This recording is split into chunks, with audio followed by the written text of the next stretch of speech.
नमस्कार सभी को। आज मैं आपको वर्णिक छंद जो होते हैं वर्णिक उन छंदों के बारे में यहाँ पढ़कर बताऊँगा।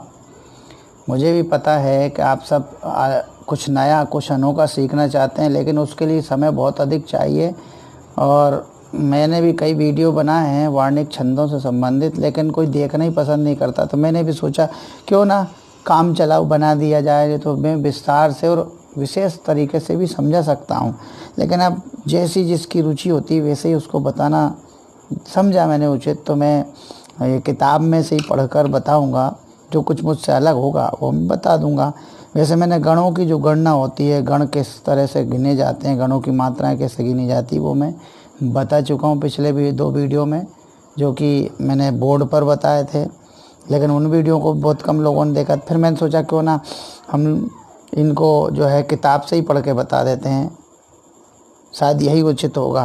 क्योंकि मैंने मेहनत की है, कई बार मैंने छंदों की मात्राएं गिनना, कई प्रकार के छंदों को विशेष तरीके से बताया, लेकिन कोई देखना ही पसंद नहीं करता। मैंने भी सोचा क्यों ना हम जब शॉर्टकट में सभी जाते तो मैं भी शॉर्टकट में बना देता हूँ। चलिए, समवर्णिक छंद, इसमें पहला है इंद्र वज्रा। इंद्र वज्रा है। अब इसके लक्षण बताए। इस छंद के प्रत्येक चरण में 11 वर्ण होते हैं।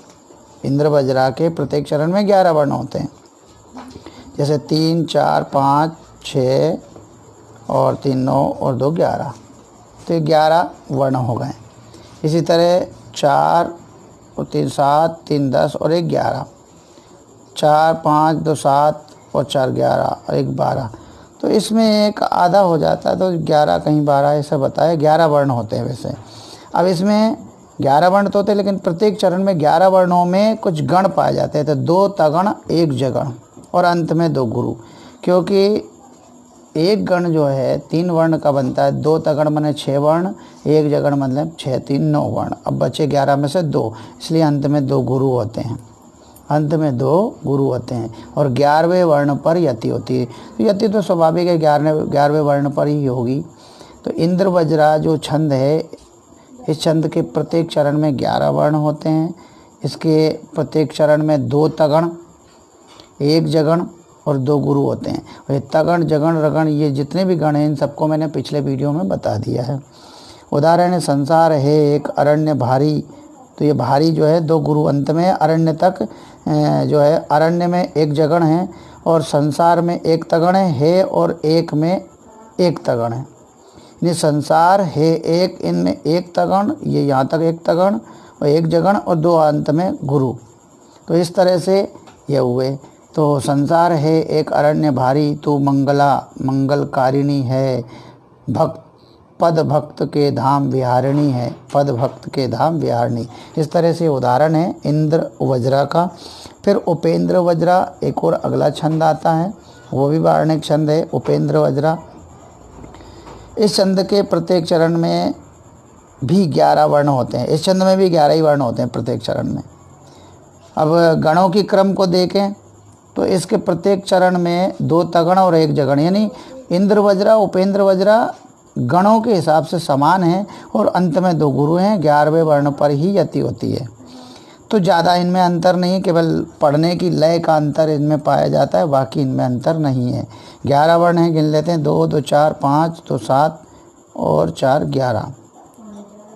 2 तगण में ये जातक 1 तगण और हैं हातक 2 तगण, लेकिन इसमें कुछ ना कुछ तो अंतर पाया जाता होगा, तो वो देखेंगे।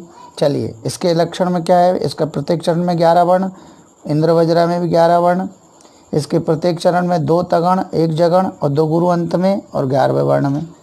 चलिए, ये भी हो गया। अब आता वंशस्थ। कौन सा छंद? वंशस्थ छंद। वंशस्थ छंद में देखिए, इस छंद के प्रत्येक चरण में 12 वर्ण हैं। अब प्रत्येक चरण में जो 12 वर्ण हैं उनमें से कितने गण बनते हैं? तो 4 गण बनेंगे। तो 2 जगण बना, 1 तगण बना और 1 रगण बना। तो 2 जगण के 6 वर्ण, 1 तगण के 9 वर्ण और 1 रगण के 12 वर्ण। इस तरह से 4 गण बनते हैं। तो 2 जगण 1 तगण और 1 रगण। तो ये 12 वर्णों पर यति होती है, 12वें वर्ण पर। इसमें एक ही बात ध्यान रखनी है, इस छंद में के 12 वर्ण होते हैं। इंद्र वज्रा उपेंद्र वज्रा में 11-11 वर्ण थे, इसमें 12 वर्ण हैं वंशस्थ में। अब गणों का अंतर यह आ गया कि उसमें 2 तगण थे और इसमें 2 जगण हैं। तगण बीच में है, रगण अंत में है। उदाहरण है, लसी कहीं थी सरसा सरोजनी, कुमोदनी मानस मोदनी कहीं। तो देख लेते हैं, 4 5 3 8 और 4 12। 12 यहाँ तक एक चरण और कुमोदनी से लगा के कहीं तक जो है दूसरा चरण है। 12 वर्ण हैं, तो पहले 2 जगण, 1 तगण और 1 रगण, इस तरह से इसका लक्षण बताया गया है।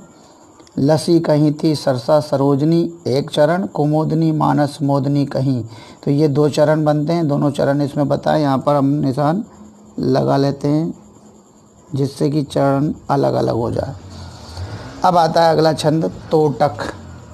कौन सा छंद है? तोटक। इस छंद के भी प्रत्येक चरण में 12 वर्ण होते हैं। इसमें 4 सगण होते हैं। ये अच्छी बात है, इसमें गण एक ही प्रकार का होता है। तोटक में 4 सगण हैं। कितने सगण हैं? 4 सगण। 4 थी 12 वर्ण, तो 12 वर्ण का है। अब ये वंशस्थ और तोटक दोनों बराबर वर्णों के हैं। प्रत्येक चरण में इन दो वंशस्थ छंद के प्रत्येक चरण में 12 वर्ण, तोटक के भी प्रत्येक चरण में 12 वर्ण, पर अंतर इतना है कि इसमें 2 जगण, 1 तगण और 1 रगण, इसमें 4 के 4 सगण होते हैं। बस इतना अंतर है। नर हो ना निराश करो मन को, ये तोटक छंद है। 2 2 4 3 7 2 9 2 11 1 12। तो ये पूरे क्या है? सगण। सगण में 2 लघु 1 अंत में गुरु होता है, 2 लघु 1 अंत में गुरु, 2 लघु 1 अंत में गुरु, 2 लघु 1 अंत में गुरु। ये सगण की पहचान है। अब ये तो हो गया आपका तोटक का लक्षण। अगला लक्षण क्या है? द्रुत विलंबित। अब तोटक में 12 वर्ण थे, वंशस्थ में भी 12 वर्ण थे प्रत्येक चरण में। तो ये तीनों छंद, वंशस्थ, तोटक और द्रुत विलंबित, तीनों छंदों के प्रत्येक चरण में 12 वर्ण होते हैं, पर इनमें गण का अंतर है। तो वंशस्थ में 2 जगण, 1 तगण और 1 रगण था। तोटक में 4 सगण थे। इसमें क्या हो जाएगा? 1 नगण, 1 भगण, 1 रगण, 1 नगण, 2 भगण और 1 रगण, 1 नगण 2 भगण, बीच में 2 भगण हैं। इस तरह से 12 वर्ण पर यति आती है। ये द्रुत विलंबित है। यानी वंशस्थ, तोटक और द्रुत विलंबित तीनों छंदों के प्रत्येक चरण में 12 ही वर्ण होते हैं। बस अंतर इतना है कि इनके गणों में अंतर है। वर्ण बराबर 12 हैं। तोटक में 4 सगण, वंशस्थ में 2 जगण, 1 तगण, 1 रगण, और द्रुत विलंबित में 1 नगण 2 भगण, 1 नगण 2 भगण और 1 रगण। तो वंशस्थ में भी रगण अंत में था और इसमें भी द्रुत विलंबित में भी रगण अंत में है।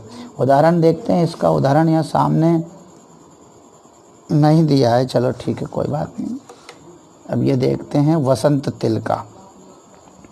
वसंत तिलका जो छंद है, वसंत तिलका, इसके प्रत्येक चरण में 14 वर्ण होते हैं। तो स्वाभाविक है 4 गण बनेंगे 3-3 वर्णों के और 2 शेष बचेंगे।